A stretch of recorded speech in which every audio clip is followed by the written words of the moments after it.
There's so much, how do I say, negative energy on social media about you specifically, and some are saying you wewe ni msaliti. They even call you kasaliti. How would you respond? How do you take this coming from your fellow youth? Argument is vital for us to sharpen these things, because this is a space full of contradictions. If I wanted it easy, I would have joined a church. You think the people in my church where I used to lead the youth choir, do you think those people have such? No. In the Church of Christ, in the body, we are all one. But now I am dealing with people who voted for William Samoei Ruto. I did not.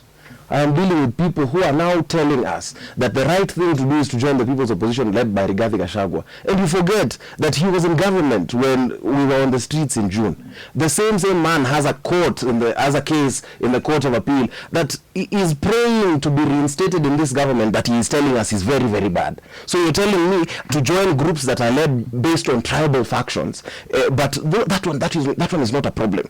But me, if I go and find a home, because there are very many times when we were on the streets, the people who are hoping to lead the movement, they are called influencers. Your big names on X, the ones who are saying, you know, today, after we are done with the finance bill, now today we are going to occupy State House. Now it is Ruto must go. Now it is this. The aim of this movement was that nobody should rise out of it. And it is rather painful for certain people that there are names that emerged from the movement. And those gains, if we do not consolidate those gains, I am very intentional about finding change in our country.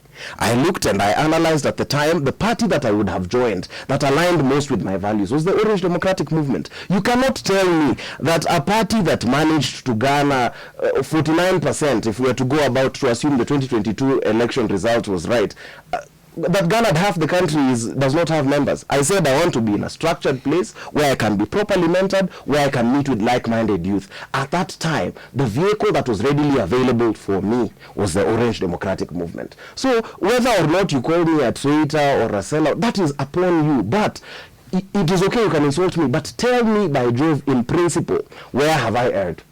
Have I changed my stance on corruption? I haven't.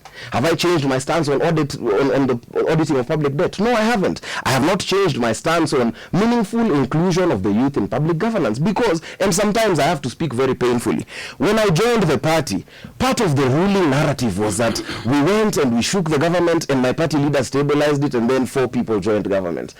I have, in all honesty, the only place I have met our 4 experts that we donated in government are in public rallies.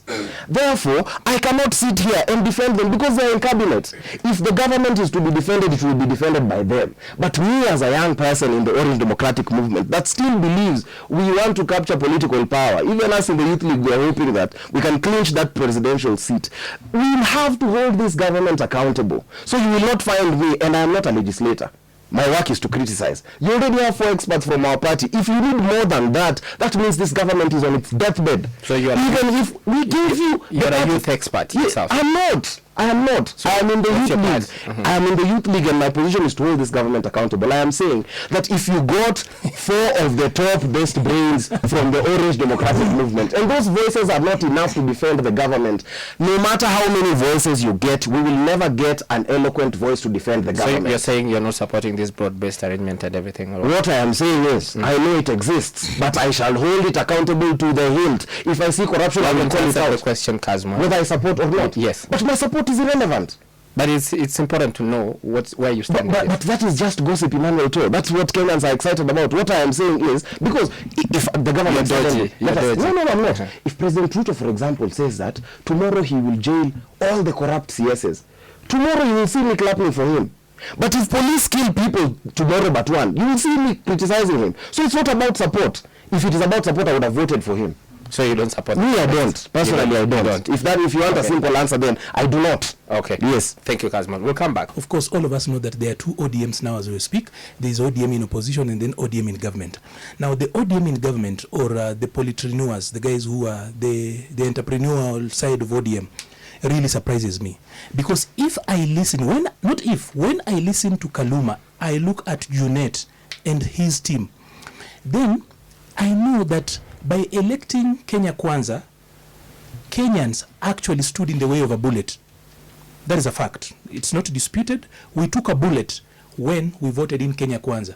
But if I look at Kaluma and then I look at Junet and listen to that particular wing, I think as much as we took a bullet, I think we dodged a grenade.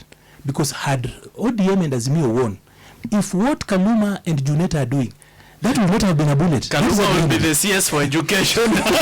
That's be tragic. The thinking, the way they are defending the indefensible. I think Kenyans dodged a grenade and took a bullet. As in it was a choice between the devil and the deep blue sea. And that is why we don't want people to have a similar circumstance when it comes to 2027. Because the president is fluent in lying. He's a very efficient and effective liar. In fact, if you are a person who has done stratcoms at some other level, especially for stratcoms for defense, security, and other areas, there is a science that is called public management. Not public management, the unit that we did in political science, but public management that is a fusion of three things: propaganda, marketing, and PR. And of course, there is a fourth arm to it, is normally called the special operations. If you look at that, within propaganda, there is a concept called the big lie. The president is a believer in a big lie concept. As in, the bigger the lie, the better. And he's not ashamed about it. But then if I look at Kaluma and then, if I see Kaluma and then I see Junet, my friend, I see things I've never seen. But then I need to actually say this. What sin has these young men done? Let us allow these young people to also make mistakes. So long as it's not treasonable and it has not sold anything. Kasmuel's only sin was to emerge from a movement that was supposed to actually cage any voice coming out. By the way, the Gen Z movement was owned, was driven, and was crafted by millennials. I know, because I worked in the shadows, I know. Sometimes when things could be bad, I actually reached out through other forces to help them know exactly how they would work out. They can't deny that. They know that. So it was a millennials thing. Cowards who could not go out on their own, they used children as shields. When I call children, is that these are our younger brothers. Kasmuel and these ones are the age of our third born. I'm a first born, third born and fourth born. So it was a millennials thing, and they brought the millennial mentality in it. They did not want any leader to come out of that movement. The only thing Morara and McOure did was to emerge out of a movement that was supposed to be quote-unquote leaderless. Yet we know who are the leaders. Most of them were millennials. They wanted to remain with the glory. That is the only thing they did. Otherwise, Kasmuel does not owe the people anything because they didn't vote for him. He has not stolen public money. He has not been a leader. So why do we allow William Ruto to meet Raila without consequence? But McOure cannot just take a photo with Raila and probably greet Sudi. And that Morara cannot just take tea paid for by Rigathi in peace and come out. That is the only sin. So finally, on that I need to say this. That if there are Kenyans out there who expect that probably if you give William Ruto a second term, that he could do something different, they don't know what they're saying. This is the best the president can do. Whatever he has done this far, this is the best. Once you give a man power, legitimacy, resources, you allow him to do his thing. There is no miracle. I know miracles happen. There is even a church called Maximum Miracle Center. But in this particular instance, I can tell you, if you expect that William Ruto will be different, he will not be any different. The president advises his advisors. The president has how to advise him. As in they are there, at least they give him audience. So you do not expect anything out of it. He's actually shown you that this is the best he can do. So anyone who still hopes that by voting in William Ruto they get a different thing, they are wasting time. This is the best he can do once, and he has been given legitimacy twice. First of all, he was given legitimacy actually thrice. Number one, Kenyans voted for him. Number two, the Supreme Court gave him an endorsement. And number three, Gen Zs wrestled power from any other person that had, and they delivered it in his hands. And do you know what the best the president could do? Was to walk back so many million miles back. So the president has had 3 times an endorsement. 3 chances that he has an endorsement given by the people of Kenya, the Supreme Court, and the Gen Z. And look at the kind of the cabinet he has had. Look at the policy choices he has had. That guy cannot be helped. He is hopeless. And my party leader is Raila Amolo Odinga, and I meet him ever so often. I am unapologetic about that, and I don't know why people think that that is something I am sorry for. I am not. That is one. But two, some say you left the movement long time ago, the youth movement.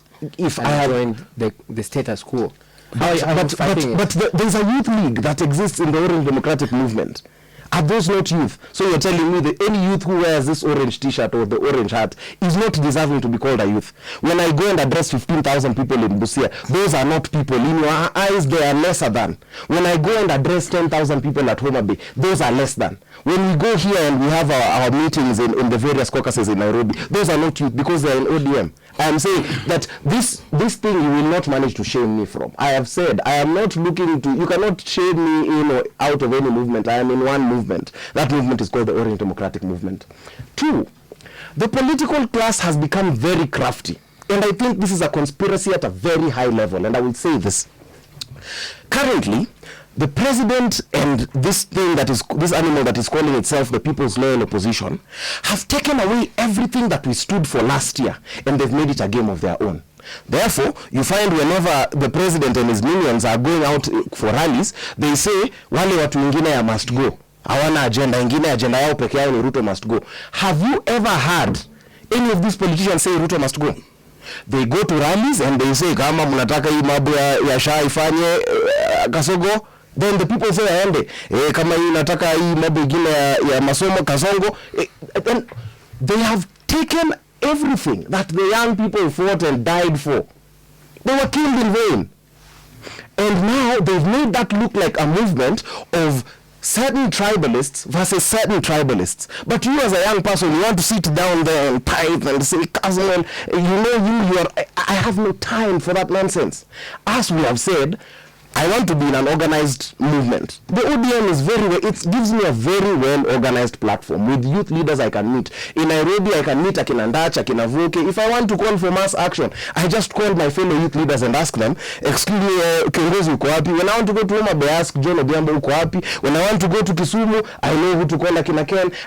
When I go to Mombasa, there is that structure. Maybe the thing that really bothered me with this side that I was on, I was being told suddenly that we are leaderless, so we cannot call anybody. Then when I came to this other side, the same people I was with on the streets are the same people who are the youth leaders here in the ODM Youth League. And that's why I'm saying that this movement, this Ruto must go chant, was first said, and you remember that Sufuria revolution when you were calling my party leader Mugoroki when they were wearing sufurias on their head.